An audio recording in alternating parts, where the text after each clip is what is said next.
In a fleeting moment, Jin's eyes settled with hidden thoughts. Realizing he hadn't known the boy was this strong, he knew Belop was formidable. Following his train of thought, Jin recalled the first moment he witnessed Belop fighting. Whenever the cadets challenged each other, the boy could discern his opponent's skills and tactics. And moreover, he knew how to avoid injuring himself even in defeat. But he hadn't expected Belop to be able to use aura. While Jin was still lost in such reflections, Belop, with a face partly filled with anger, prepared to attack him once more. But Jin swiftly retreated backward. He discarded the broken half of his sword, then directly struck Belop's wrist with his bare hand, just as the boy was about to land a blow. Being attacked so quickly caused Belop's wrist to be injured. He looked down at his trembling hands and groaned in pain.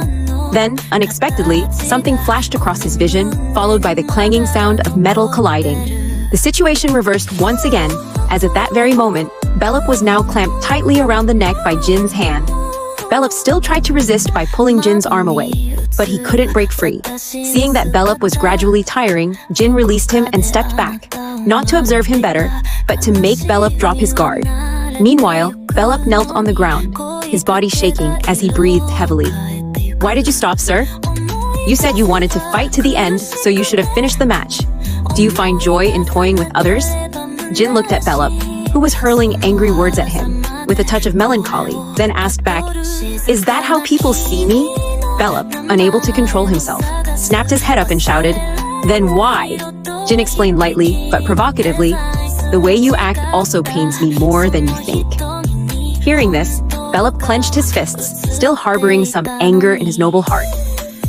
"What do you know about me to torment me like this?" In contrast to Belop's fury, Jin calmly approached him, bent down to pick up the sword. "As you said, I don't know who you are," he said, raising the sword high. But Belop, gradually calming down, looked up in astonishment. Jin's eyes were serious and full of sincerity as he gazed at Belop. "But I know one thing. Concern is something you can only possess when you become strong. You're weaker than me and kinder than me too." He placed his hand on Belop's shoulder as a word of encouragement. "I'm sorry, of course, I like that about you. But if you're kind like that, you won't survive in this hell." Jin's voice was light yet full of affection. Belop, become stronger to protect that benevolent heart. Those watching from outside showed empathy on their faces. "That benevolent heart moves me and others too." Jin's warm voice echoed in the quiet space for a long while, and his heartfelt words made Belop realize something, causing him to burst into sobs. Jin smiled and patted his shoulder. "I'm sorry for putting you through something difficult like this." At that moment, the kitchen staff brought out a large pot and loaves of bread, which seemed very heavy. One of them noticed the training wasn't over and exclaimed, "Oh dear." The instructor approached Jin and Belop.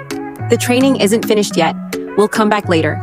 Seeing the people carrying the heavy food looking awkward, Jin said, "No, it's fine. Bring it in." Belop, now calm again, returned to his previous timid demeanor. "Young master, please come receive today's rations." Hearing the suggestion, Jin smiled, slinging the sword over his shoulder. "All right, I'll go get yours and mine now." The aura shining around Jin made him truly radiant. "That's why my youngest son said that, huh?" Khan bowed and reported to the clan leader Chiron about Jin's recent actions. "Yes, Patriarch." Then suddenly, Chiron turned and burst into laughter. "I see the boy has made that choice, hasn't he? He intends to protect the weak while ruling with force himself. If that's the case, let him continue. I want to see what he can achieve." He instructed Khan, "Go back and tell the boy everything." Khan bowed. "Yes, sir." Chiron bowed his head, his serious face flashing a sly smile. "I'll give the boy his first mission. 1795. At the age of 15, I was recognized as a 3-star knight. During the first vacation, some cadets returned home, while the rest trained themselves to check their progress. When advancing to intermediate level, wooden swords would no longer be used for training. Real swords, customized, replaced them. Many cadets commissioned craftsmen to make personal swords for themselves. I was also trying to find a sword suitable for me in the family's armory, but my sister Luna wanted to help Jin find a sword. Finding a sword that suits you is really tough, according to Jin's words, because she insisted on choosing a sword for me, so all decision-making fell into her hands.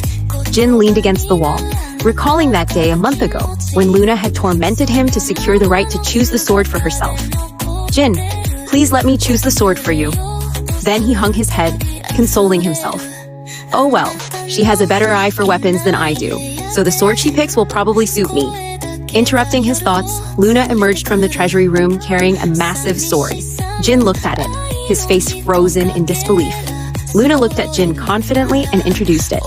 This sword is called Mandrake Slayer. Back when I was your age, I used it a lot. A large, sharp sword. At your age, I think I'd use something like this. She lowered her face, looking at the sword affectionately. I guess this is the original form of the grande sword I once used. Then she suddenly looked up and asked Jin, "What do you think of this sword, Jin? Do you like it?" Faced with such a difficult question, Jin twisted every word he had to respond hesitantly.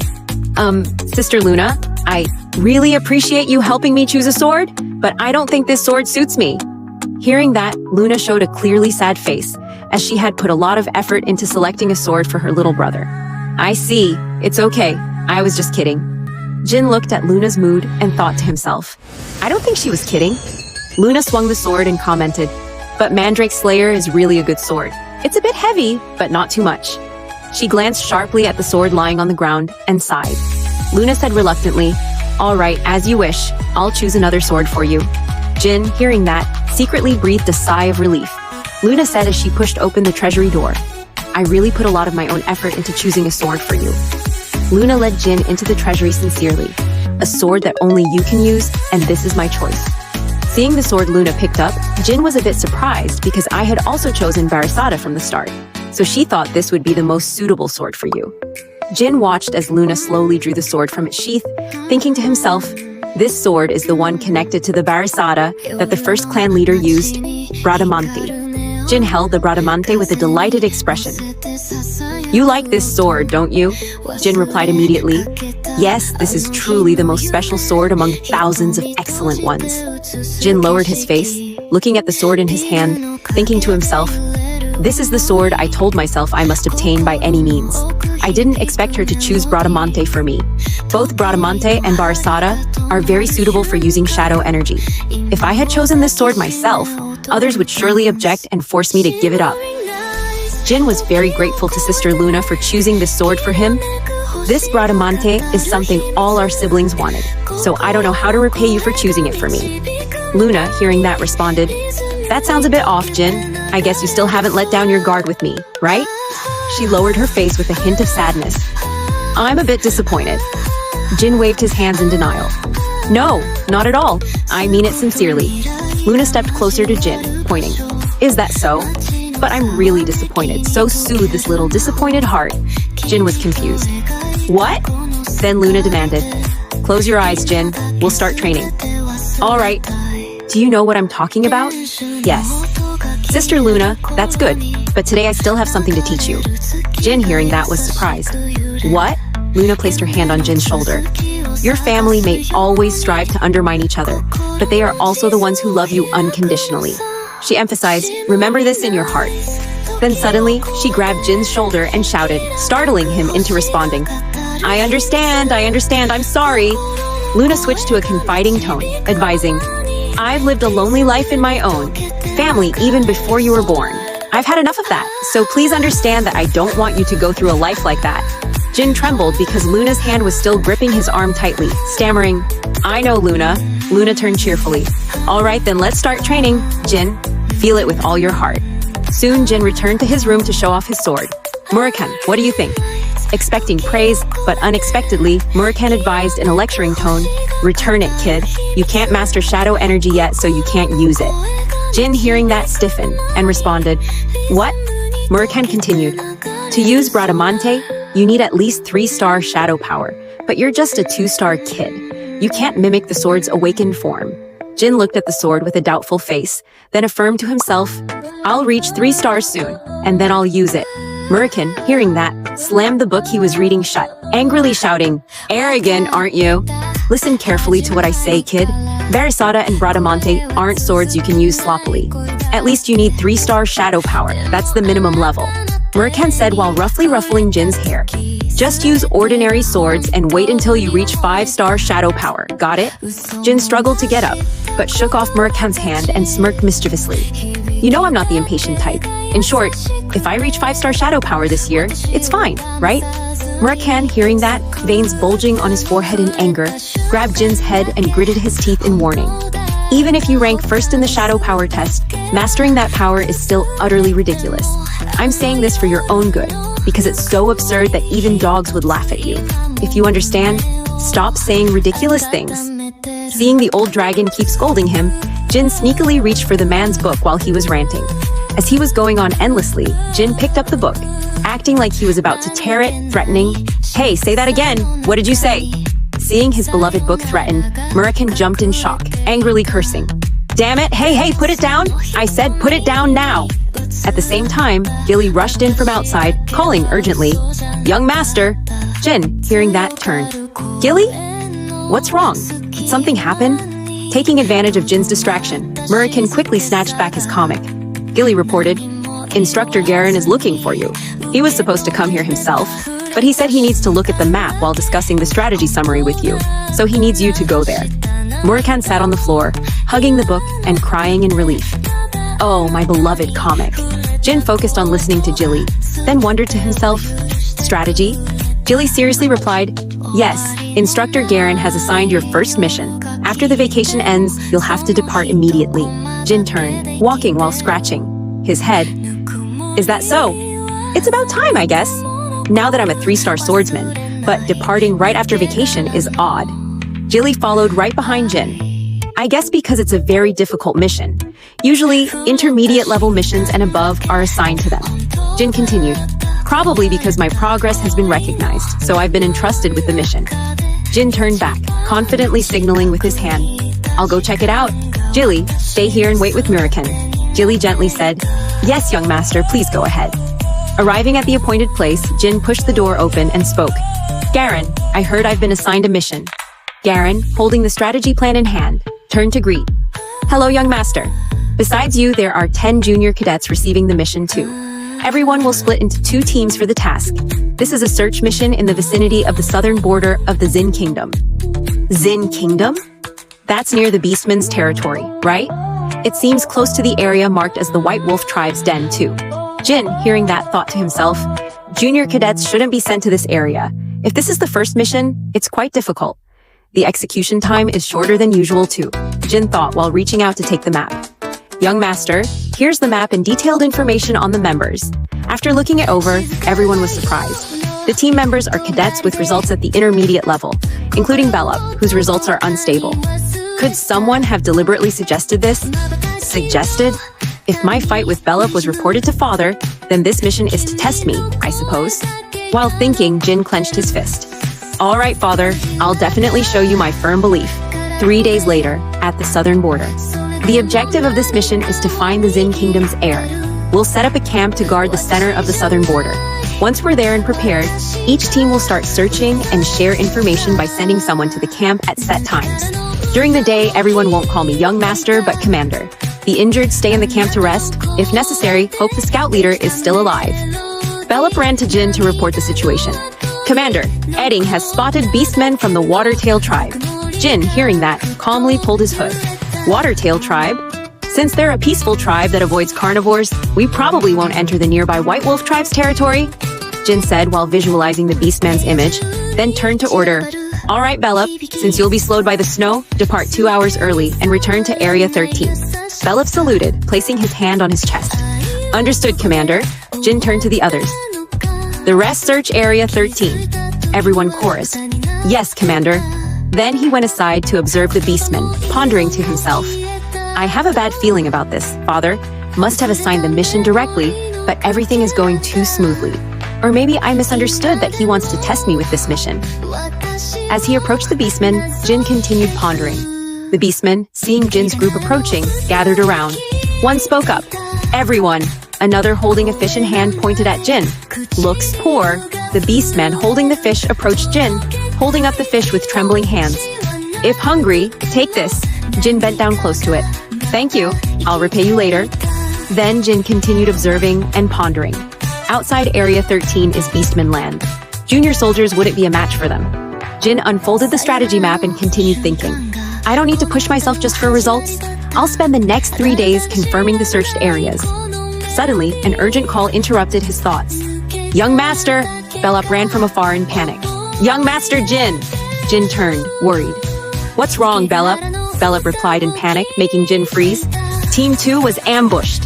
Jin, hearing that, immediately turned and raised his hand to order. All forces, prepare to move. Bellup, what's the situation? Bellup replied urgently. Team 2 scattered to evade the enemy. One escaped and reached the guard camp to report. Jin asked further, Beastmen ambushed them? Bellup's face twisted in panic. No, they were ambushed by humans.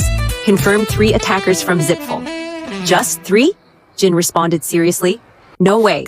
I'm sure there are more. Then he turned back, calling loudly. Eddington, David, turn back and guard the surroundings. Contact with the enemy is forbidden. Report as soon as possible. Yes, sir. After assigning tasks during the move, Jin fell into deep thought again. There are too many enemies here, but what's their goal? Targeting Team 2 instead of Team 1 where I am? I don't know who they are, but suddenly Jin stopped, signaling the 2 behind to halt. They've been attacked. Then he continued his thoughts to himself. I'm sure they'll pay for messing with Run Kendall. Then Bellup suddenly spoke up. Young master, there's blood on the ground. Covered by snow, there were footprints and dark red bloodstains. Bellup's face paled in fear as he stammered. No way, Mesa has... Everyone in Team 2 is dead. Jin's voice cut in calmly. Calm down, Bellup. The blood is still fresh. Jin carefully knelt to check the traces. No signs of falling or flesh scraps. There was a battle here, and Team 2 fled. From the footprints, it shows only one ambusher attacked them. Sierra's voice rang out. Young master, we found discarded bandages. They seem to be Hugh's. Jin looked at the blood-stained white bandage in Sierra's hand and praised. Good job, Sierra. Where did you find it? Sierra replied, in the west. Jin held the bandage in hand, observing, then imagined the strategy map. So, while treating the injured after being pursued, they were attacked by an ambusher and moved west. Then Jin stood up, propping his hand, and ordered Sierra, join Eddington's group and rely on them. Let's go, Bellup. Bellup obeyed. Yes, young master. Jin and Bellup continued moving through the snow to the location. After settling into hiding, Bellup whispered, It's Team 2, young master. I know. But after observing Team 2's current situation, Jin concluded, Mesa isn't here. Not only that, the number of ambushers has increased by 1. Jin drew a small dagger and ordered Bellup, Bellup, close your eyes for a moment. After 2 seconds, attack the one on the left. Bellup received the order, knelt, and drew his sword. Understood. Jin began executing the technique. The characteristic of shadow energy that Murikin taught me is its sharpness and material destruction increase within the shadow energy, and it erodes matter. Jin leaped out, thrusting the dagger straight at the enemy. A surge of power shot forward. One of the 2 enemies was hit directly by Jin's technique without noticing, and was eliminated in an instant, surprising the man from Team 2. Right after, Bellup jumped from hiding to attack the remaining one, who was dazed. What the hell? Then suddenly he glanced up. Bellup glared at him. From behind, Jin's Bradamante was drawn. As he focused on blocking Bellup's strike, Jin lunged from behind, attacking his back. Blood splattered in a dark red stain across the snow-covered ground. Jin pinned the enemy down to the ground, then turned to look at everyone. Are you all okay? Despite the numerous wounds on their bodies, to not worry Jin, they still tried to hold themselves together. Young master, we're fine, but they've captured Mesa. We're sorry, young master. Jin responded, It's okay. Prioritize treating everyone first. The enemy pinned under Jin looked at him with eyes full of hatred, but not wanting to lose his life, begged Jin for mercy. Jin looked at the enemy on the ground coldly. You're asking me to spare you? From your perspective, you seem like foolish Zipful zealots. I'll give you 2 choices. Jin glared, pointing his sword at the Zipful zealot. 1. Die peacefully after revealing your faction, purpose, and base. Or 2. Keep your mouth shut and die painfully like your comrades. Seeing the zealot's expression, Jin inwardly guessed, this guy doesn't believe what I said. I'll keep my promise. My name is Jin Runkendall. I promise on my family and honor.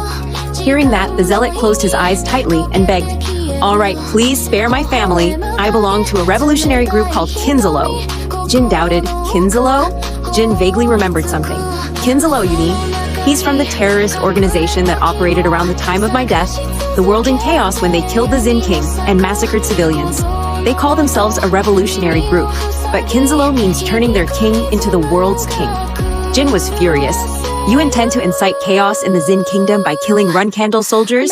The zealot quickly explained, I'm just a pawn, so I don't know much. I I don't know where the base is, but the branch I operate in is at the entrance to the Beastman lands. There are about 24-star warriors and mages. Jin, hearing that, frowned. Last question, why capture Mesa? The zealot replied, it's for propaganda to promote our revolution. We have an order to capture female soldiers. Hearing that, Simon was enraged. You filthy bastards. The zealot said, that's all I know. Jin looked at the zealot coldly. I'll keep my promise. With that, Jin used his sword to take the man's life. Blood spread over a large area on the ground.